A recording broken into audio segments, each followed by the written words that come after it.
નમસ્કાર, આપ જોઈ રહ્યા છો નેશન પ્લસ ન્યૂઝ. હું છું આપની સાથે હેતલ ભગત. સુરતના લીંબાયત વિસ્તારમાં આવેલા નિધિ ટેક્સટાઇલ માર્કેટમાં આગ લાગી હોવાની માહિતી પ્રાપ્ત થઈ રહી છે. સુરતના લીંબાયત વિસ્તારમાં આવેલા નિધિ ટેક્સટાઇલ માર્કેટમાં આગ લાગી હોવાની માહિતી પ્રાપ્ત થઈ રહી છે.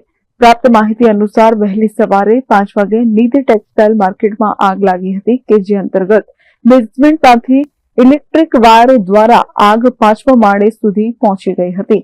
ઘટનાની જાણ ફાયર બ્રિગેડને કરવામાં આવતા ફાયર બ્રિગેડની ટીમ તાત્કાલિક ઘટના સ્થળે પહોંચી હતી અને આગ પર કાબુ મેળવ્યો હતો. ત્યારે મહત્વની વાત એ છે કે આગનું ચોક્કસ કારણ હજી પણ જાણી શકાયું નથી. Bureau Nation Plus News Surat. સમાચારોનો સતત અપડેટ મેળવવા માટે અમારી નેશન પ્લસ ન્યૂઝની યુટ્યુબ ચેનલને સબસ્ક્રાઇબ કરો, બેલ આઇકન દબાવો અને જોડાયેલા રહો ફેસબુક, ઇન્સ્ટાગ્રામ અને ટ્વિટર પર.